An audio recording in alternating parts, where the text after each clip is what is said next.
How often haven't you tried this? You're standing at the checkout, carefully glancing over each of the many lanes while running a quick count in your head. Then you pick the perfect lane, or so you think. Everything was so flawless until the customer just in front of you has his credit card rejected. And while he's rolling out an endless Rolodex of excuses, that lady in the other lane, previously a mile behind you, or so it feels, is just finishing her transaction. Why do we always pick the wrong lane? I'll answer that question along with a lot of other frustrations I'm pretty sure you're deeply familiar with right now.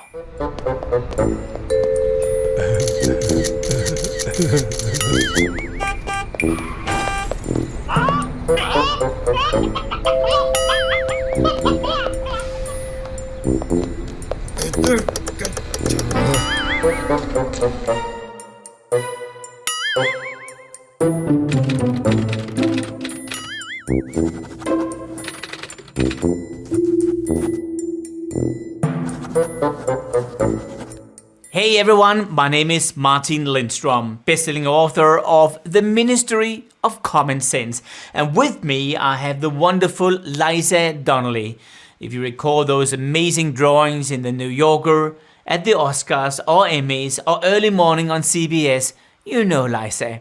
Tell me Liza, I know this is a strange question, but are there times when you don't act like your normal self?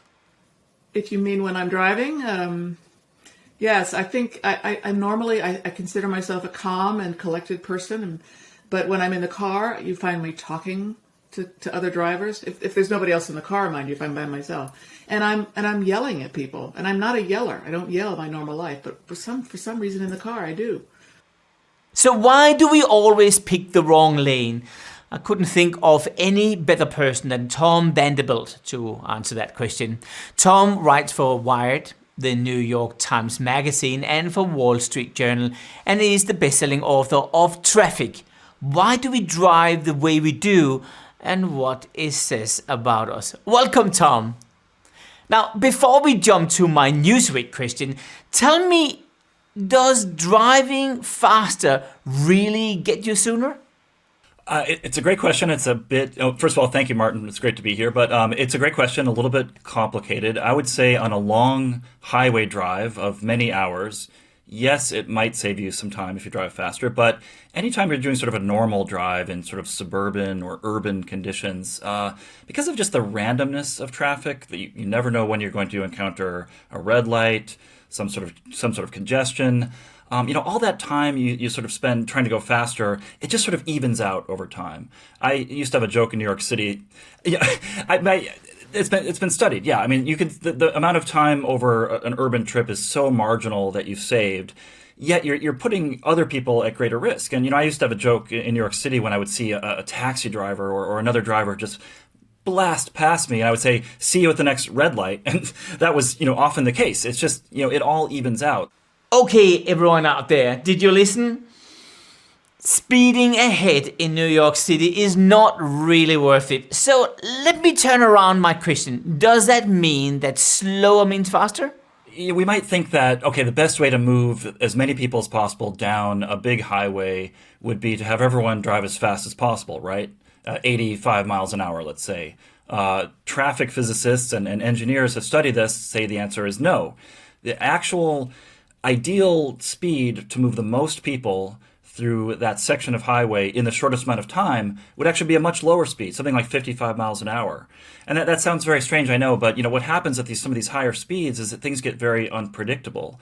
And when people have to jam on the brakes, that creates these tremendous shock waves that lead to traffic jams.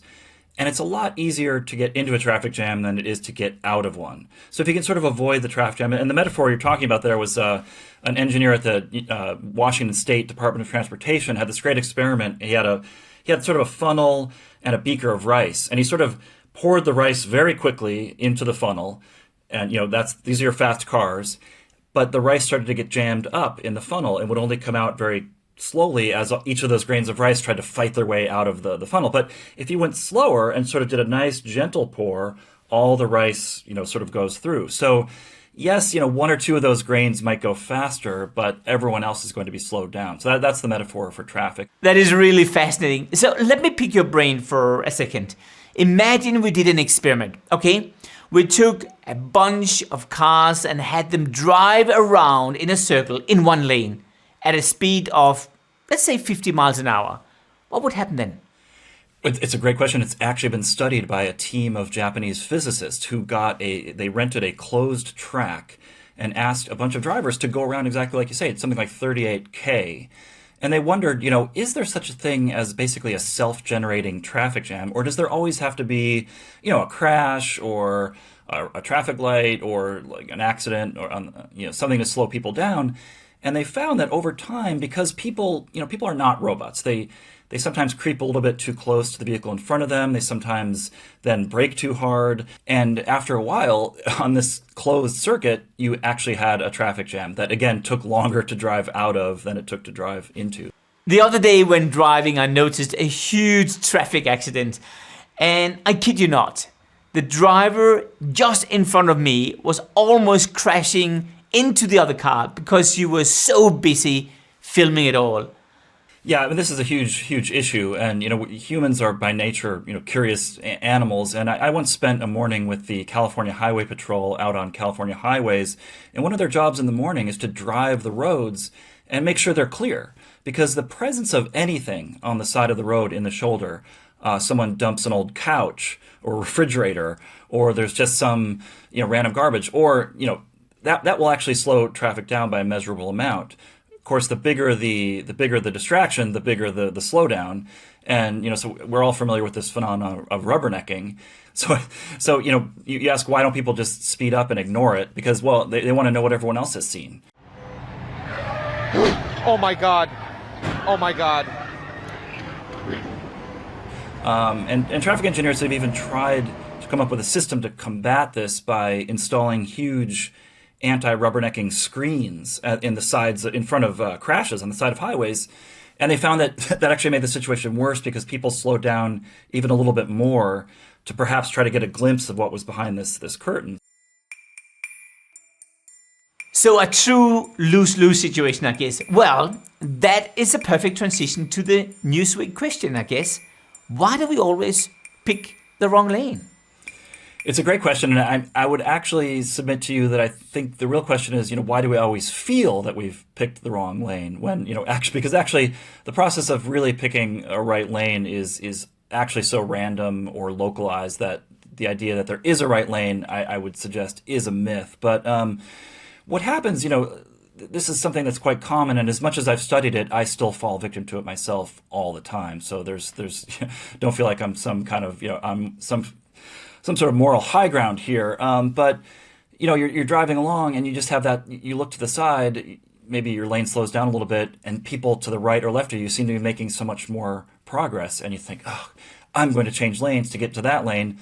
Often what happens is the minute you jump into that lane then slows down. There's a brilliant guy named Donald Redelmeyer who's an epidemiologist in Toronto, and he was interested in this because he works in healthcare, and he was seeing a lot of people in his facility who were the victim of traffic crashes, and often because they were making these improper lane changes. And he wanted to know, what motivates people to try to change lanes so often.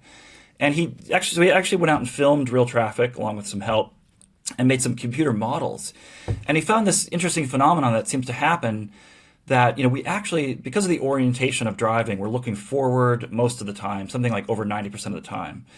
We actually spend more time watching other vehicles pass us than we see ourselves passing other vehicles. And those vehicles that pass us seem to be moving faster than we think we are moving when we pass those other vehicles. So it's sort of a double-pronged illusion there that makes us think that we're always, sort of falling behind. And this, kind of plays into some things like confirmation bias, I think. If we sort of have the idea, like, oh, I never pick the right lane, then every time we think we see this example, it just further heightens the sense that this is happening.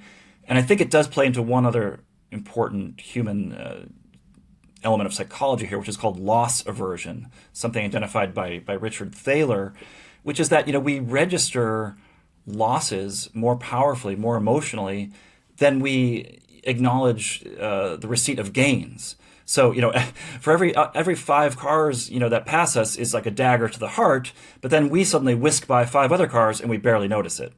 So here's a crazy idea. Why don't we just build more lanes? Wouldn't that sort of solve the whole problem?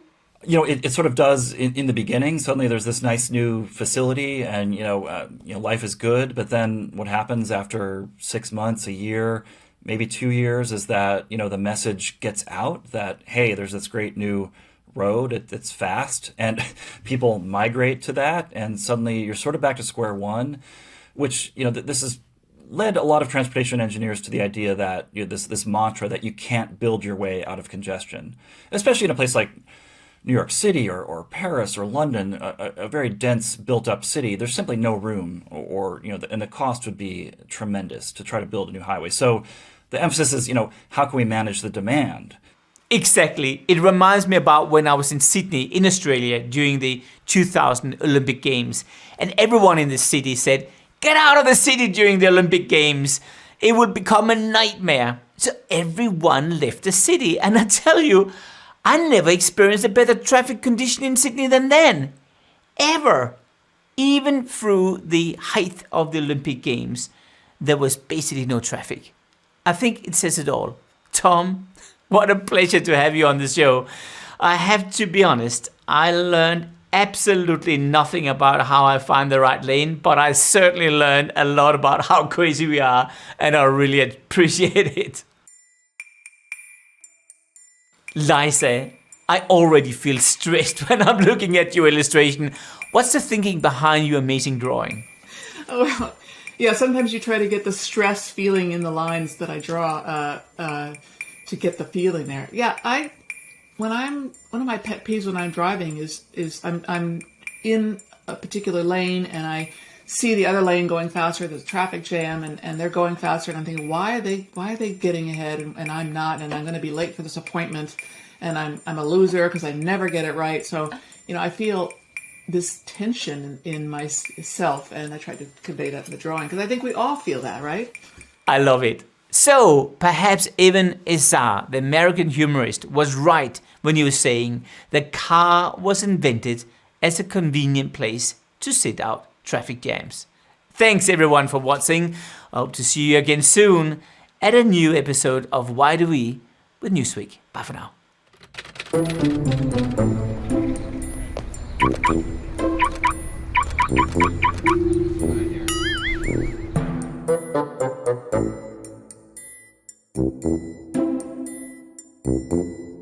you.